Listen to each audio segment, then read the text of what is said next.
আসসালামু আলাইকুম দর্শক, সবাইকে টকবগ নিউজের পক্ষ হইতে শুভেচ্ছা জানাচ্ছি। আজকে আমাদের বিষয় হলো ভারতে যেমন আছে রাফায়েল যুদ্ধ বিমান, তার থেকেও 100 গুণ যুদ্ধ বিমান আমাদের বাংলাদেশে আছে। এই বিষয়ে আলোচনা করার পূর্বে দুটো ভারতীয় মিডিয়ার কথা বলে না আসলে নয়। এদের কথা মুখে আনলে যেন এখন নিজেদের মুখে পুষে যায়। এরা এত মিথ্যাবাদী যে এদের কথা মুখে না আনলে বোধহয় ভালো। তবু দুটো একটা কথা বলি, সেটা হলো গত সপ্তাহে ডক্টর মোহাম্মদ ইউনূস অনেক দেশি বিদেশি সাংবাদিকদের নিয়ে আয়নাঘর পরিদর্শনে গিয়েছিলেন। আমি ভারতীয় একটা মিডিয়ায় দেখলাম, জি24 ঘন্টা বাংলা নিউজ, সেরা মিথ্যাচার করলো কি যে এই আয়নাঘাট নাটক সাজাচ্ছে, অর্থাৎ ডক্টর ইউনূসের জনপ্রিয়তা কমে গেছে, তাই আয়নাঘাটের নাটক সাজাচ্ছে ইত্যাদি ইত্যাদি সব কারণ। তারপরে মোদি গেল ট্রাম্পের সাথে দেখা করতে। সেই দিন আরও 109 জন ডান্ডা বিড়ি পরিয়ে কার্গো বিমানের সেনাবাহিনী কার্গো বিমানে পাঠিয়ে করে আরও 109 জন, অর্থাৎ এর আগে 104 জন, পরে আরও 109 জন, মোট 5 জন আর 104 জন, 209 জন এ পর্যন্ত ডান্ডা বিড়ি পরিয়ে ভারতের নাগরিককে পাঠিয়ে দিয়েছে যে তাদের দেশে। অথচ এ কথা তাদের মিডিয়া একবারও বলছে না। দুনিয়ার এই মিথ্যা কথা মিথ্যাচার নিয়ে ব্যস্ত এই ভারতীয় মিডিয়া। মানে এদের এই মিডিয়া সম্পর্কে এখন আলোচনা করলে ভারতীয় মিডিয়া নিজেদের এখন ঘৃণা হয়। আর এত মানে বেহা এদের কোনো লাজ লজ্জা নাই।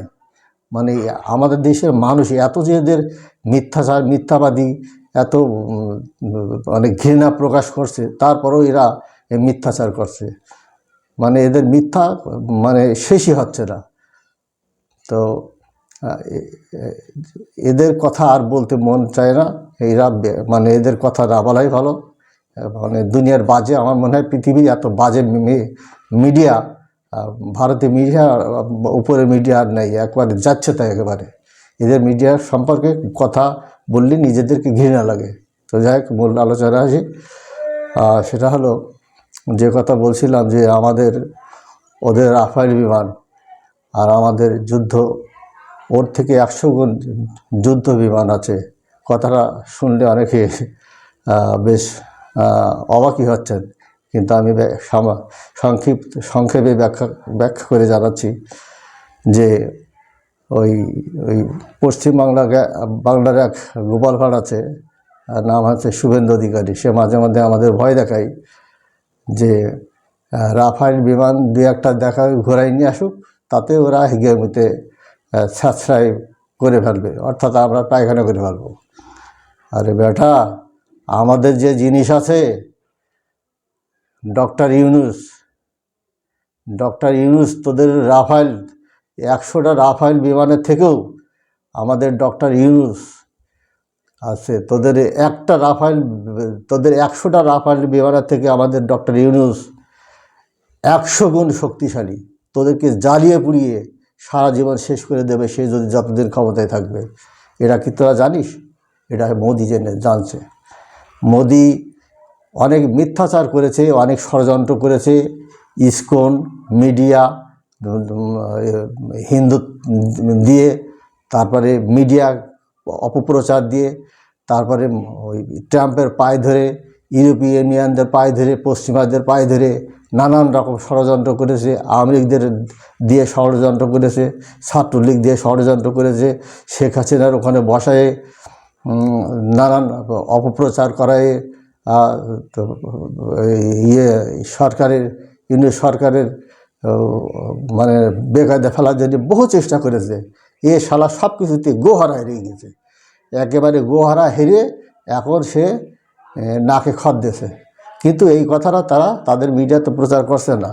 তা আমি যেটা বলছিলাম সেটা হচ্ছে যে আমাদের তাদের যে রাফায়েল বিমান বলে যে গর্ব করে, আরে ধর কিসের রাফায়েল যুদ্ধ বিমান, আমাদের ডক্টর ইউনূস আছে তোদের 100টা রাফায়েলের বিমানের থেকে 100 গুণ বেশি শক্তি রাখে। সে যতদিন ক্ষমতা থাকবে, এই দেশের ক্ষমতায় অধিষ্ঠিত থাকবে, তোদের রাফায়েল বিমান আমাদের কিচ্ছু করতে পারবে না। আমাদের ডক্টর ইউনূস তোদের জ্বালিয়ে পুড়িয়ে শেষ করে দেবে। ডক্টর ইউনূসের ব্রেনের কাছে, তার আন্তর্জাতিক ইমেজের কাছে তোদের এই যে রাফায়েল বিমানের ভয় দেখাস, কিচ্ছু করতে পারবে না তোরা। ডক্টর ইউনূস যতদিন ক্ষমতা আছে তোরা জ্বলে পুড়ে মরে যাবি। তোরা বুঝতেই পারছো, নরেন্দ্র মোদী বুঝতেই পারছো, চারিদিকে গোয়ারা হারছে। গোয়ারা হারার পরে এখন সে নাকে খত দিয়ে এখন আমাদের সাথে সে সুসম্পর্ক করার জন্যই এখন সে নানান লবিং শুরু করেছে।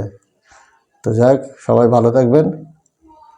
আমার চ্যানেল টকবাং নিউজ সবাই দেখবেন, সাবস্ক্রাইব করবেন, শেয়ার করবেন, মতামত জানাবেন। Thanks for watching this video. Please subscribe my channel and press the bell icon.